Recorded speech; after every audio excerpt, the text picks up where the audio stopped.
myself Harshil Kumar Pandey, and in this video we will discuss about class 12 physics chapter moving charge and magnetism। यानी इस video में हम class 12 के physics के chapter moving charge और magnetism को cover कर रहे हैं। तो चलिए आज का जो टॉपिक है वो बात कर लेते हैं, force on moving charge in magnetism, magnetic field. यानी अगर कोई मूविंग चार्ज होगा तो उस पर फोर्स लगेगी मैग्नेटिक फील्ड में। तो इसकी आज हम चर्चा करेंगे। आज यही आपका टॉपिक है जो हम डिस्कस करेंगे। तो देखिए, तो बात करते हैं, जैसे हमारे पास एक करंट कैरिंग वायर है, मान लीजिए ये। तो हम करंट कैरिंग वायर के जानते हैं कि इस साइड में आपका करंट इनवर्ड होता है और इस साइड में आउटवर्ड करंट होता है। तो यहाँ पर अगर हमने चार्ज रखा और वो चार्ज अगर रेस्ट पर है यानी रुकी हुई अवस्था में है, तो वहाँ पर कोई भी इफेक्ट नहीं होता है, यानी कोई भी फोर्स एक्ट नहीं करता है, यानी कोई भी इफेक्ट नहीं होता है। वहीं यही करंट कैरिंग वायर है, तो हम जानते हैं कि यहाँ पर इनवर्ड करंट होगा और बाहर की तरफ आउटवर्ड करंट हो जाएगा, यानी इस डायरेक्शन में आउटवर्ड करंट हो जाएगा। तो देखिए, अब यहाँ पर भी हमने क्या किया, यहाँ पर भी हमने एक चार्ज रखा और वो चार्ज कुछ न कुछ क्या कर रहा था, वेलोसिटी से मूव कर रहा था। तो यहाँ पर अब क्या आएगा, तो यहाँ पर अब फोर्स एक्ट करने लगेगा, यानी यहाँ पर चार्ज क्या है, मूविंग चार्ज है। मूविंग चार्ज के कारण कुछ न कुछ डिफ्लेक्शन यहाँ पर शो हुआ, तो वहाँ पर क्या हुआ, तो यहाँ पर मैग्नेटिक फोर्स एक्ट किया। यानी अगर कोई चार्ज मूव करता है इन करंट कैरिंग, जैसे करंट कैरिंग कोई वायर है, उसके अगर आसपास फोर्स क्या करता है, मूव करता है, तो वहाँ पर जैसे चार्ज मूव करता है, फोर्स नहीं चार्ज मूव करता है, तो वहाँ पर फोर्स एक्ट करने लगता है। यानी यहाँ पर एक फोर्स एक्ट करेगा और उस फोर्स का वैल्यू होगा, यानी यहाँ पर कोई इफेक्ट नहीं हुआ। उसी तरह यहाँ पर एक मैग्नेटिक फोर्स एक्ट करने लगेगा, यानी यहाँ पर क्या करेगा, मैग्नेटिक फोर्स जो है वो एक्ट करने लगेगा। यानी हमने क्या बताया कि अगर कोई चार्ज है, अगर वो रेस्ट पर है, तो वहाँ पर कोई फोर्स नहीं एक्ट करता है। जैसे कोई करंट कैरिंग वायर है, उसके आसपास हमने चार्ज रखा और वो चार्ज रेस्ट पर है, तो वो वहाँ पर कोई फोर्स एक्ट नहीं करेगा। वहीं वो हमने करंट कैरिंग वायर के आसपास एक मूविंग चार्ज रखा जो कि वेलोसिटी से क्या कर रहा था, मोशन कर रहा था, तो वहाँ पर हमने कहा कि मैग्नेटिक फोर्स एक्ट करेगा, यानी मैग्नेटिक फोर्स क्या करेगा, एक्ट करेगा। तो उस मैग्नेटिक फोर्स की वैल्यू क्या होती है, तो उस मैग्नेटिक फोर्स की वैल्यू होती है Fm = Q × V cross B। यही जो होती है, यही फोर्स एक्ट करता है। अगर कोई चार्ज मोशन करता है तो यही फोर्स एक्ट करता है। ये इसका वेक्टर फॉर्म है। यानी यहाँ पर हमने क्या कहा कि अगर कोई चार्ज मोशन करता है, कहीं करंट कैरिंग वायर के आसपास अगर कोई चार्ज मोशन करता है, उसका वेलोसिटी भी है, तो वहाँ पर फोर्स एक्ट करने लगता है। कौन सा फोर्स, मैग्नेटिक फोर्स एक्ट करने लगता है, और उसकी वैल्यू होती है Fm = Q.V क्रॉस B। ये इसका वेक्टर फॉर्म है। जैसे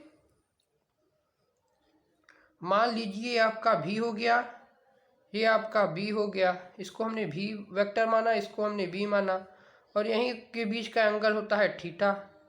तो देखिए, अगर इसको आप वेक्टर फॉर्म से स्केलर फॉर्म में कन्वर्ट करना चाहें इस वैल्यू को, तो इसको आप क्या लिख सकते हैं, अगर मैग्नीट्यूड वाइज बात करें तो इसको लिख सकते हैं आप Fm =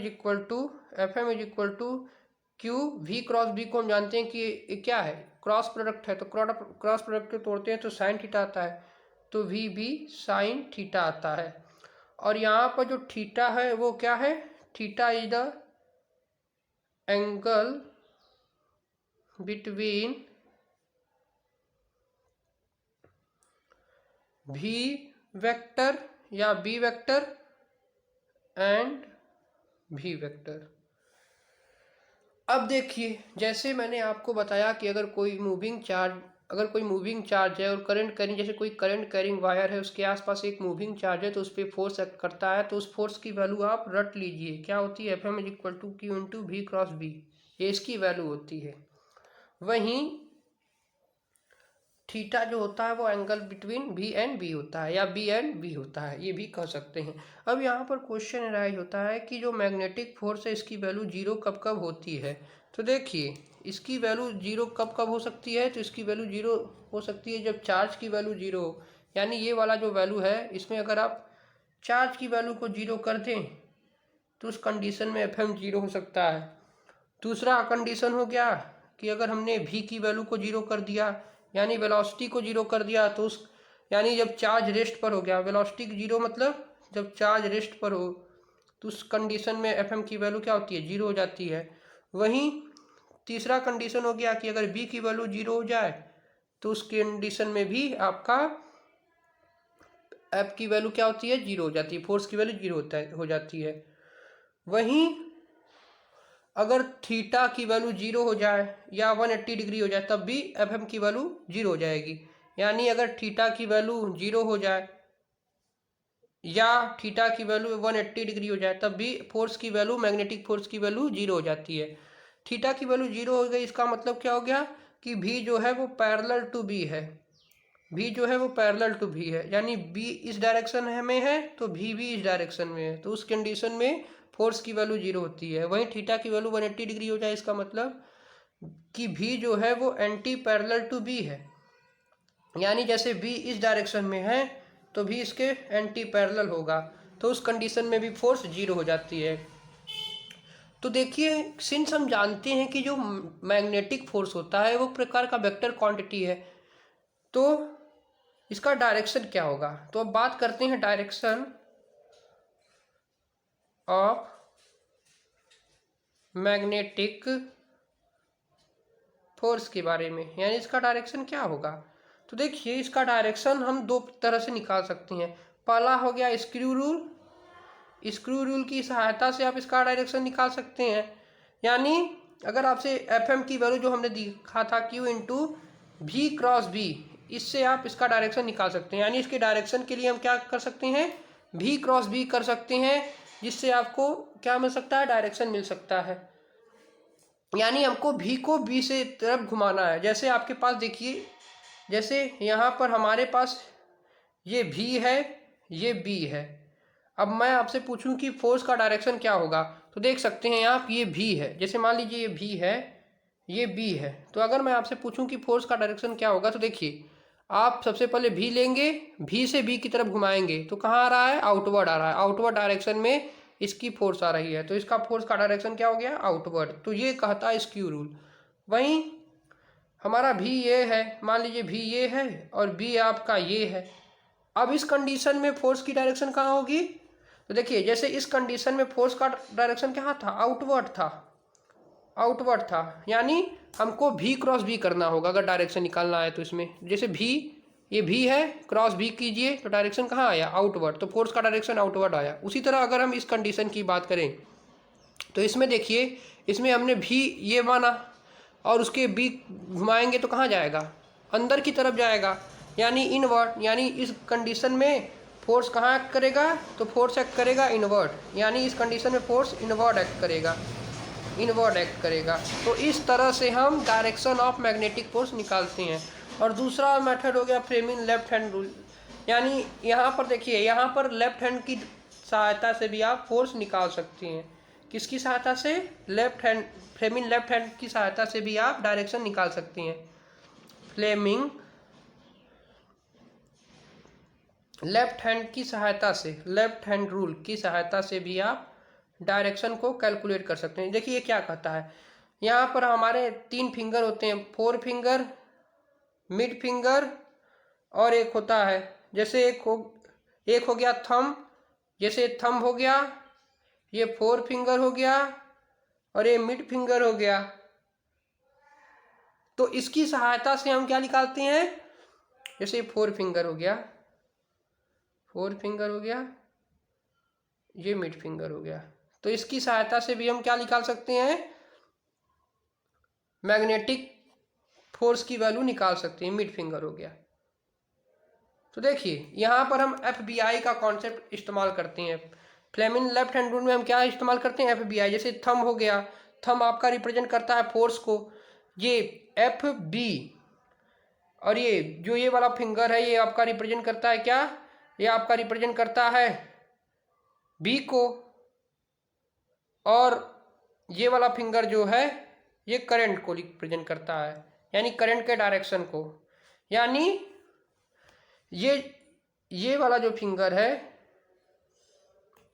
एफ बी आई, देखिए एफ बी आई, तो ये आपका हो गया थंब, ये आपका हो गया फोर फिंगर, ये हो गया मिड फिंगर, ये आपका हो गया फोर फिंगर। देखिए यहाँ पर हमने गलत लिख दिया, ये आपका मिड फिंगर होगा, ये आपका फोर फिंगर हो गया। तो इससे भी आप क्या निकाल सकते हैं, इससे भी आप मैग्नेटिक फोर्स की वैल्यू निकाल सकते हैं, यानी फ्लेमिंग लेफ्ट हैंड रूल्स की सहायता से भी आप मैग्नेटिक फोर्स की वैल्यू को निकाल सकते हैं। कंडीशन इसमें क्या होनी चाहिए कि तीनों म्यूचुअली परपेंडिकुलर होने चाहिए, यानी फोर फिंगर, मिड फिंगर और थंब आपस में म्यूचुअली परपेंडिकुलर होने चाहिए। यानी सबसे पहले देखिए ये थंब आपका फोर्स बताता है, सबसे पहले आप बी के डायरेक्शन को रिप्रेजेंट करिए, यानी ये जो फोर फिंगर है बी को बताता है, और ये जो मिड फिंगर है करंट को बताता है, और ये वाला जो फिंगर है ये फोर्स को बताता है। तो इससे भी आप क्या निकाल सकते हैं, इससे भी आप मैग्नेटिक फोर्स की वैल्यू निकाल सकती हैं। यही है Fleming left hand rule. Left hand rule का देखिए ये तीनों आपस में परपेंडिकुलर होने चाहिए, म्यूचुअली परपेंडिकुलर होने चाहिए। क्या होने चाहिए, म्यूचुअली परपेंडिकुलर। जैसे ये आपका हो गया थंब, ये हो गया फोर फिंगर, ये हो गया मिड फिंगर, यानी ये बताएगा फोर्स, ये बताएगा मैग्नेटिक फील्ड का डायरेक्शन, ये बताएगा करंट का डायरेक्शन। तो इसकी सहायता से भी आप मैग्नेटिक फोर्स की वैल्यू को निकाल सकते हैं। यानी ये आपका फोर्स बताएगा, ये आपका मैग्नेटिक फील्ड का डायरेक्शन बताएगा, और ये करंट का डायरेक्शन। तो इसको लर्न करने का ट्रिक होता है एफ बी आई। क्या होता है लर्न करने का ट्रिक, एफ बी आई। यानी सब ये जो थंब होता है ये आपका फोर्स का डायरेक्शन बता देगा, ये आपका मैग्नेटिक फील्ड का डायरेक्शन बता देता है फोर फिंगर, वहीं ये जो मिड फिंगर है ये करंट का डायरेक्शन बता देता है। और कंडीशन ये होनी चाहिए कि तीनों आपस में म्यूचुअली परपेंडिकुलर होने चाहिए। तो ये है फ्लेमिंग लेफ्ट हैंड रूल। यानी हम डायरेक्शन दो तरह से निकाल सकते हैं, या तो आप V क्रॉस B कीजिए, जैसे V क्रॉस B किए तो यहाँ पर आपको फोर्स आउटवर्ड मिल गया, या आप फ्लेमिंग लेफ्ट हैंड रूल का इस्तेमाल कीजिए जहाँ पर FBI का कॉन्सेप्ट लगता है। यानी फ्लेमिंग लेफ्ट हैंड रूल में हम सबसे पहले मैग्नेटिक, जैसे लेफ्ट हैंड रूल अपना लेफ्ट हैंड हाथ लिया हमने, सबसे पहले हमने क्या लिया, मैग्नेटिक फील्ड का डायरेक्शन को सबसे पहले खोजा, फिर उसके बाद करंट के डायरेक्शन को, फिर उसके बाद थंब जो है वो ऑटोमेटिकली आपको फोर्स का डायरेक्शन बता देती है। तो ये है फ्लेमिंग लेफ्ट हैंड रूल। और स्क्यू रूल तो सबसे सिंपल है, जिसमें हमको V क्रॉस B के, जैसे इसकी बात करें तो V क्रॉस B किए, इनवर्ट करंट आ गया, तो फोर्स कहाँ है, अंदर की तरफ है। तो इस तरह से आप डायरेक्शन ऑफ मैग्नेटिक फोर्स निकाल सकते हैं। से पूछता हूँ कि आप फाइंड कीजिए डायरेक्शन ऑफ फोर्स। इस क्वेश्चन में आपको डायरेक्शन फाइंड करना है। तो देखिए यहाँ पर आप सिंपल ये वाला कॉन्सेप्ट लगाइए, डायरेक्शन आपको ऑटोमेटिकली मिल जाएगा। यहाँ पर आप देख सकते हैं अंदर की तरफ मैग्नेटिक फील्ड का डायरेक्शन है, और यहाँ पर भी है। तो हमने आपको बताया था कि आपको V क्रॉस B करना है, तो V क्रॉस B करेंगे तो फोर्स का डायरेक्शन कहाँ आएगा, ऊपर की तरफ आएगा। यानी यहाँ पर फोर्स का डायरेक्शन कहाँ होगा, तो इस चार्ज पार्टिकल से इस डायरेक्शन में फोर्स का डायरेक्शन होगा। तो इस तरह से हम डायरेक्शन ऑफ फोर्स निकालते हैं। इंपॉर्टेंट कॉन्सेप्ट को पढ़ते हैं, जो कि जो फार्मूला है उस फार्मूले से आपने क्या सीखा। जैसे हमने Fm इक्वल टू लिखा Q into v cross b, Q dot V cross b, या कह सकते हैं। तो देखिए इसका मतलब क्या हुआ, इसका मतलब हुआ कि जो फोर्स है, इसका मतलब हो गया कि जो फोर्स है वो परपेंडिकुलर है वेलोसिटी के, एंड फोर्स जो है वो परपेंडिकुलर है मैग्नेटिक फील्ड के। तो इस कॉन्सेप्ट को आप नोट कर लीजिए कि ये जो फार्मूला है इससे हमने ये सीखा कि force is perpendicular to velocity and force is perpendicular to magnetic field. तो चलिए अब नेक्स्ट टॉपिक आपका होगा वो है path of charge particle in magnetic field, path of charge particle in a magnetic field। यानी चार्ज पार्टिकल का path क्या होगा अगर वो मैग्नेटिक फील्ड में रखी हुई हो। यानी जैसे हमने फार्मूला पढ़ा था, क्या फार्मूला पढ़ा था कि एफ एम की वैल्यू इक्वल टू होती है q into v cross b, ये इसकी वैल्यू होती है।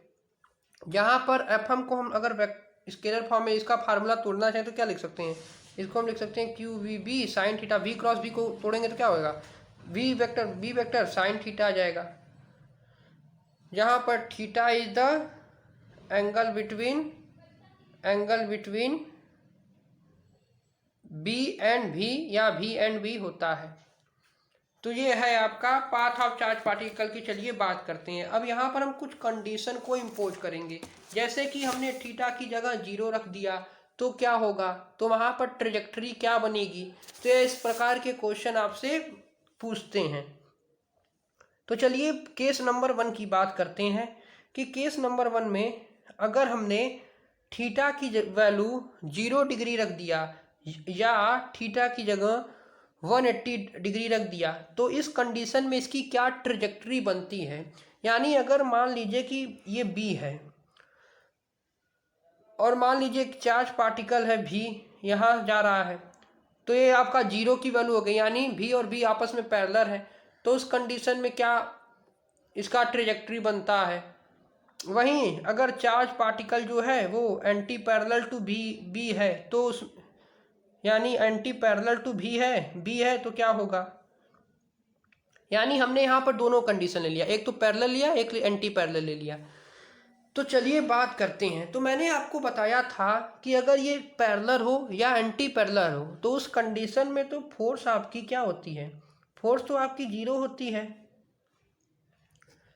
क्यों 0 होती है, क्योंकि हम जानते हैं f m is equal to, अगर हम थीटा की जगह 0 रख दें इस फार्मूले में तो क्या हो जाएगा, क्यू वी बी साइन 0, एक जगह ये हो जाएगा, और f m is equal to q we B sine 180 degree. तो क्यू वी बी साइन 0 की वैल्यू होती है 0, तो फोर्स हो जाएगा 0। उसी तरह यहाँ पर भी फोर्स हो जाएगा 0। तो यहाँ पर इसकी ट्रेजेक्टरी क्या बनेगी, केस 1 की जो ट्रेजेक्टरी बनेगी, ट्रेजेक्टरी जो बनेगी वो क्या बनेगी, वो बनेगी आपकी केस 1 की जो ट्रेजेक्टरी है वो आपकी स्ट्रेट लाइन बनेगी। यानी केस 1 में हमने क्या लिया, अगर थीटा की वैल्यू 0 हो गई या 180 डिग्री हो गई तो इस कंडीशन में इसका जो ट्रेजेक्टरी होता है वो स्ट्रेट लाइन होता है। वहीं केस 2 लेते हैं। केस 2 में अब क्या लेंगे हम, अगर थीटा की जगह 90 डिग्री ले लिया तो उस कंडीशन में क्या होता है। तो अब देखिए, अब यहाँ से जो है वो इम्पॉर्टेंट फार्मूला आर की वैल्यू हो गई, टाइम पीरियड की वैल्यू हो गई, यहाँ से क्वेश्चन अब पूछे जाते हैं जो कि बहुत ही इंपॉर्टेंट है। तो केस 1 अगर थीटा की वैल्यू 0 हुआ या थीटा की जगह 180 डिग्री हो गया तो उस कंडीशन में ट्रेजेक्टरी क्या बनती है, स्ट्रेट लाइन बनती है और फोर्स 0 होता है।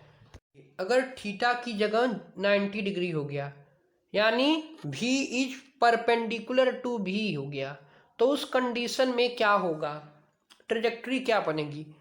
यानी जैसे थीटा की वैल्यू 0 हो गया तो हमने फार्मूला अभी पढ़ा था, मैग्नीट्यूड वाइज अगर फार्मूले की बात करें तो हो गया q we B sine theta.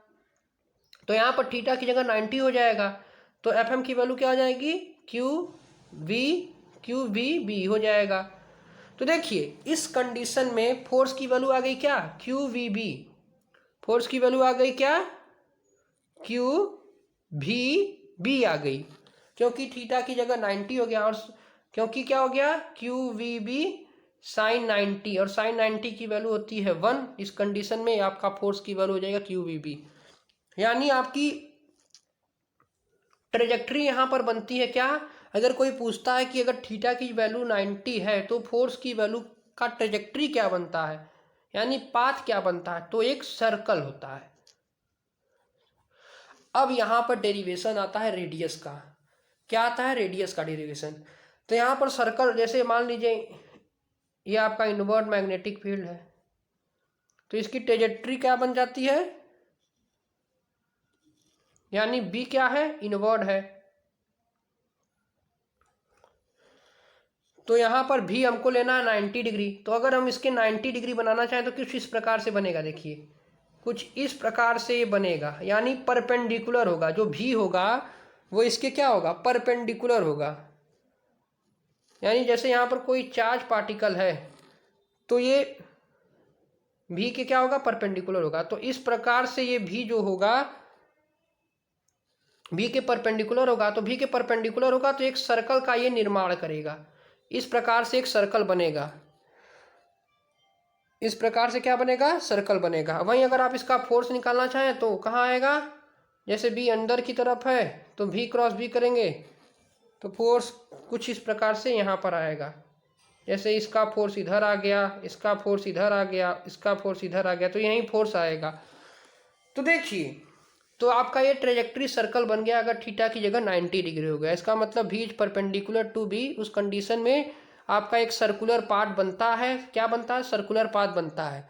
तो देखिए यहाँ से आप यह देख सकते हैं कि जो मैग्नेटिक फोर्स है वो किसके बराबर हो गया, अगर आप यहाँ पर कंडीशन इंपोज करें, क्योंकि ये सर्कल है, क्योंकि एक प्रकार का सर्कल है, तो मैग्नेटिक फोर्स किसके बराबर हो गया, तो सेंट्रीपिटल फोर्स के बराबर हो गया। यानी अगर कहीं सर्कुलर पाथ का निर्माण होता है तो वहाँ पर, जैसे सर्कुलर पाथ है, इसमें वेलोसिटी चेंज हो रही है, तो इस सेंट्रीपिटल फोर्स का कॉन्सेप्ट आ गया। किसका आ गया, सेंट्रीपिटल फोर्स का कॉन्सेप्ट आ गया। यानी यहाँ पर मैग्नेटिक फोर्स की value equal to centripetal force के बराबर हो गई। यानी मैग्नेटिक फोर्स की वैल्यू हमने क्या निकाला, क्यू वी बी, वही सेंट्रीपिटल फोर्स की वैल्यू क्या हो जाती है, एम भी स्क्वायर बाई आर। तो यहाँ से भी कैंसिल आउट हो जाएगा। अब यहाँ पर आर की वैल्यू आ गई एम भी बाई क्यू बी। यही जो वैल्यू होती है वे बहुत ज़्यादा ही इम्पॉर्टेंट होती है। आर की वैल्यू होती है एम भी परपेंडिकुलर बाई क्यू बी। ये वैल्यू जो होती है ये बहुत ज़्यादा ही इम्पॉर्टेंट होती है। यहाँ से रेडियस की वैल्यू पूछ सकता है कि अगर थीटा की वैल्यू 90 डिग्री है तो रेडियस की वैल्यू क्या होगी, तो रेडियस की वैल्यू होती है एम भी परपेंडिकुलर बाई क्यू बी। वहीं एक क्वेश्चन आता है टाइम पीरियड का। जब रेडियस की वैल्यू पूछ दिया तो यहाँ पर टाइम पीरियड की भी वैल्यू पूछ सकता है। तो टाइम पीरियड की वैल्यू क्या होती है, तो टाइम पीरियड असल में होता क्या है, तो time taken to complete one oscillation, उसी को हम बोलते हैं टाइम पीरियड। अगर हम टाइम पीरियड की बात करें तो टाइम पीरियड होता है time taken to complete one oscillation, उन्हीं का नाम होता है टाइम पीरियड। यानी टाइम इक्वल टू होता है डिस्टेंस अपॉन स्पीड। तो अगर हम इस डिस्टेंस होता है, इस सर्कल का डिस्टेंस क्या होगा, 2πr, और स्पीड हो गई v। अब देखिए, अभी हमने पढ़ा था कि r की वैल्यू क्या होती है, m v by q b होती है। तो यहाँ पर हम r की जगह क्या पुट कर देंगे, चूंकि हम r की वैल्यू जानते हैं होती है m v by q b. अभी हमने पढ़ा था, रेडियस को डिराइव किया, तो इसी का इस्तेमाल करेंगे। यहाँ पर r की जगह वैल्यू को पुटअप करेंगे। यानी यह भी लिख सकते हैं कि putting the value of r, अगर हम r की वैल्यू को पुट करें यहाँ पर तो क्या आ जाएगी, 2π, r की जगह लिख देंगे एम भी एम भी हो गया क्यू बी इंटू भी। तो भी से भी कैंसिल आउट हो गया, तो टाइम पीरियड की वैल्यू क्या आ जाएगी, 2πm बाई क्यू बी। अब देखिए बोर्ड में क्वेश्चन क्या पूछता है, बोर्ड में पूछता है क्वेश्चन की प्रूव कीजिए आपकी जो टाइम पीरियड है वो इंडिपेंडेंट टू वेलोसिटी है। और ये क्वेश्चन कई बार बोर्ड में पूछे गए हैं। तो यहाँ से आप देख सकते हैं कि जो टाइम पीरियड है, टाइम पीरियड जो है वो क्या है, इंडिपेंडेंट टू वेलोसिटी है। यानी यहाँ पर कोई वेलोसिटी का फैक्टर आप नहीं देख सकते हैं, वेलोसिटी आपस में कैंसिल आउट हो गई। तो ये क्वेश्चन बोर्ड में पूछे जाते हैं, इंडिपेंडेंट ऑफ वेलोसिटी।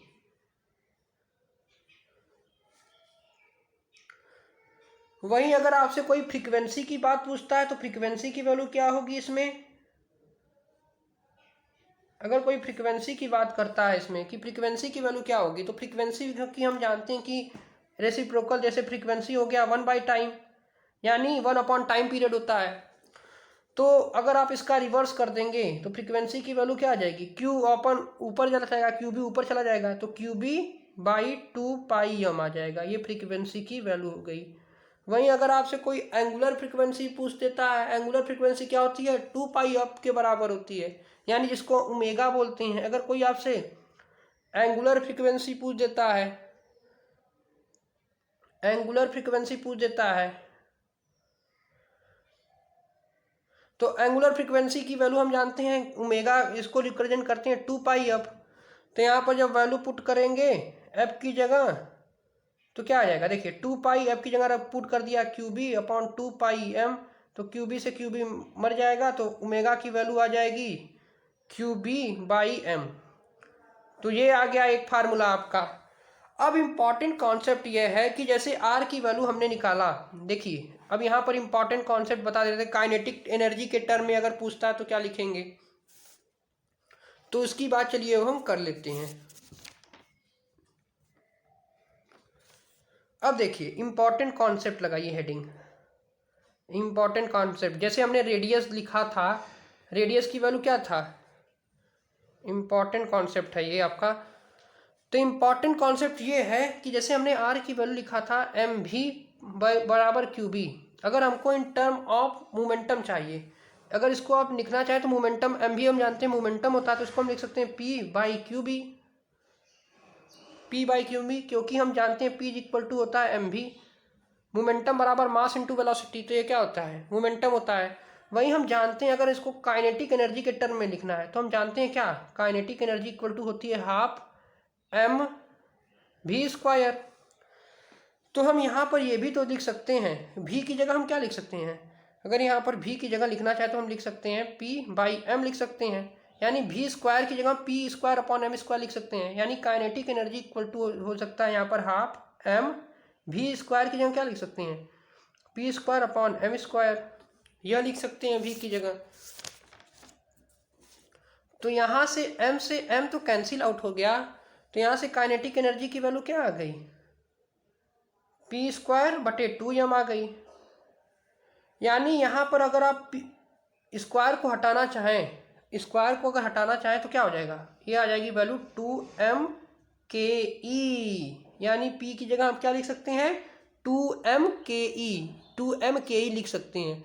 अगर आप स्क्वायर हटाएंगे तो यहाँ पर P की वैल्यू क्या आ जाएगी √2mke। तो यहाँ से आप रेडियस को आप क्या लिख सकते हैं, अब यहाँ पर रेडियस को आप लिख सकते हैं √2mke अपॉन में QB। तो एक रेडियस का फार्मूला ये भी हो गया, एक रेडियस का फार्मूला आपका ये भी हो गया। तो इस फार्मूले को आप खास करके लर्न कर लीजिए। तो ये था आपका, देखिए आज हमने आपको बहुत से फार्मूले को डिस्कस किया। Time period independent to velocity, radius का एक्सप्रेशन RmV/QB, उसी तरह का टाइम पीरियड का फार्मूला 2πm/QB, उसी तरह एंगुलर फ्रीक्वेंसी का फार्मूला QB/m, फ्रीक्वेंसी का फार्मूला तो QB/2πm। अगर इनको टर्म ऑफ काइनेटिक एनर्जी लिखना है तो 2m kinetic energy upon QB। तो इस तरह से आप फार्मूले का इस्तेमाल कर सकते हैं। उसी तरह से केस 3 की बात करते हैं कि जब भी जो है वो किसी एंगल थीटा पे इंक्लाइन हो, यानी केस नंबर 3 की चलिए बात करते हैं। तो केस नंबर 1 और 2 की तो बात कर लिया। केस नंबर 1 में हमने बात किया कि जब थीटा की वैल्यू 0 हो या 180 डिग्री हो तो उस केस में ट्रेजेक्ट्री स्ट्रेट लाइन बनती है।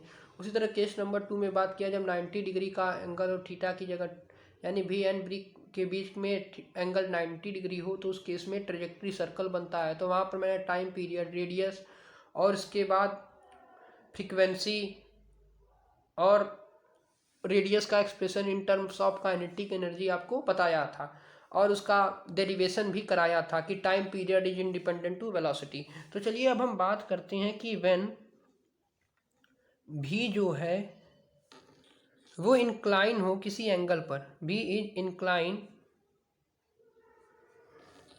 एट एंगल थीटा विथ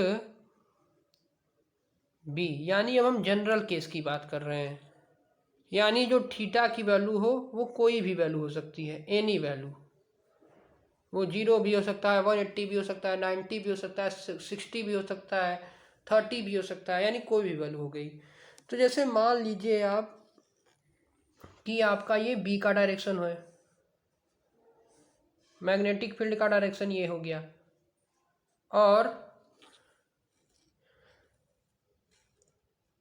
और मान लीजिए इसी के डायरेक्शन में एक भी ले लेते हैं, जैसे ये आपका भी हो गया और एक भी परपेंडिकुलर ले लेते हैं। तो देखिए अब यहाँ पर हम थीटा की जगह जो थीटा है, जैसे मान लीजिए थीटा कोई एंगल है, यानी यहाँ पर एक ले लिया हमने भी जो है वो पैरेलल है। तो अगर भी पैरेलल है तो इसकी वैल्यू क्या आएगी, जैसे ये थीटा एंगल है तो इसकी वैल्यू हो गई भी कॉस थीटा। जैसे ये आपका भी है, जैसे ये भी है आपका, तो इस कंडीशन में इसकी वैल्यू क्या हो गई भी कॉस थीटा। उसी तरह इसकी कंडीशन में परपेंडिकुलर होगा तो भी साइन थीटा, ये आपने पढ़ा होगा वेक्टर में। तो देखिए जैसे यहाँ पर हमने क्या लिया, यहाँ पर कोई चार्ज लिया या कोई मास है, एक बार भी पैरेलल है एक बार भी परपेंडिकुलर है, तो हमने थीटा कोई भी है किसी भी वैल्यू के लिए, तो हमने थीटा को माना कि ये जो है यही आपका भी है। थीटा एंगल पर क्या है, झुका है, यानी भी और बी के बीच का एंगल थीटा है। तो हम जानते हैं कि अगर हम ये वाला कंपोनेंट लेते हैं तो भी कॉस थीटा बनता है, और ये वाला कंपोनेंट लेते हैं तो भी साइन थीटा बनता है। अब देखिए अब इम्पॉर्टेंट कॉन्सेप्ट ये होता है, जो भी पैरेलल है वो चार्ज को क्या करते हैं, स्ट्रेट लाइन में चलाता है। यानी जो भी पैरेलल है, ये बात आप नोट कर लीजिए, यानी ये वाला जो डायरेक्शन होता है, यानी पहला इंपॉर्टेंट कॉन्सेप्ट, जो भी पैरेलल है या भी कॉस थीटा जो होते हैं, ये चार्ज को क्या करते हैं, वो भी चार्ज कॉस थीटा वो क्या करते हैं, चार्ज को स्ट्रेट लाइन में चलाते हैं। ये स्ट्रेट लाइन में चलाता है। वही सेकेंड इंपॉर्टेंट पॉइंट मैं आपको बता देता हूं कि जो भी परपेंडिकुलर, जैसे भी साइन थीटा ये वाला कंपोनेंट हो गया, यानी जो भी परपेंडिकुलर है या भी साइन थीटा आप कह सकते हैं, वो क्या करते हैं, तो वो चार्ज को सर्कल में घुमाते हैं या सर्कल में चलाते हैं। चार्ज को क्या करते हैं, सर्कल में चलाते हैं। तो अगर कोई थीटा एंगल पे ये झुका हुआ है तो उस कंडीशन में इसका ट्रेजेक्टरी क्या बनेगा। तो देखिए उस कंडीशन में जैसे ये आपका चार्ज हो गया, मान लीजिए बी है, तो एक बार, और ये आपका बी है भी है, तो देखिए तो इसका जो ट्रेजेक्टरी बनेगा, कभी यहाँ पर भी आ गया कभी यहाँ पर भी आ गया, ऐसे करते करते भी कभी यहाँ पर आ गया, तो यहाँ पर इसका जो ट्रेजेक्टरी बनता है वो क्या बनता है, तो इसका जो ट्रेजेक्टरी बनता है वो हेलिकल पाथ बनता है। अगर किसी थीटा इंक्लाइन एंगल पर है, जैसे 60 हो गया, तो उस कंडीशन में ट्रेजेक्टरी क्या बनेगा, तो हेलिकल बनेगा, यानी इस प्रकार से इसका क्या होगा, हेलिकल पाथ बनता है। अब यहाँ पर अगर आपसे कोई आर की वैल्यू पूछता है, तो यहाँ पर आर की वैल्यू क्या हो जाती है, आर एम भी परपेंडिकुलर बाई क्यू बी, यानी हमको भी परपेंडिकुलर लेना पड़ता है, आर एम भी परपेंडिकुलर बाई क्यू बी अगर जनरल फार्मूले की बात करें।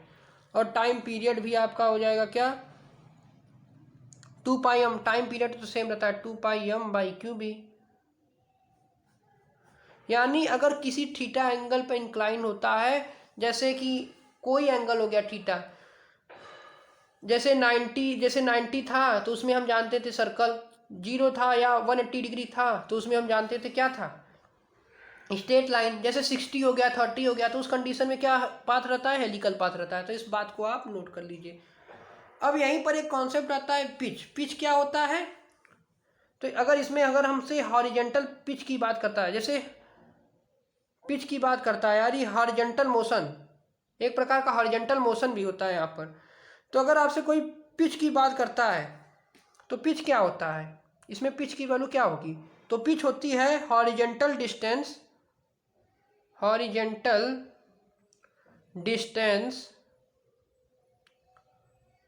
कवर्ड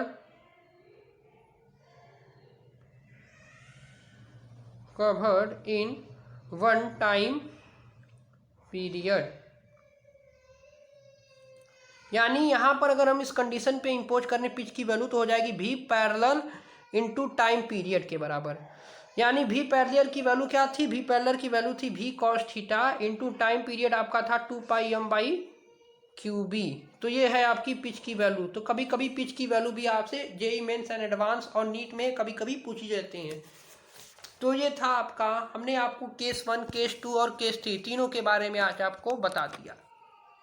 कभी क्वेश्चन पूछते हैं कि जो पिच होता है, जैसे इस कंडीशन में हमने थीटा किसी एंगल पे था, तो उस कंडीशन में पिच के लिए क्या जरूरी होता है, तो पिच के लिए भी पैरेलल जो होना चाहिए वो जरूरी होना चाहिए। यानी अगर कहीं पर भी पैरेलल होगा तभी वहां पर पिच होगा, जैसे भी परपेंडिकुलर होगा तो पिच नहीं होगा। तो ये बात आप नोट कर लेंगे।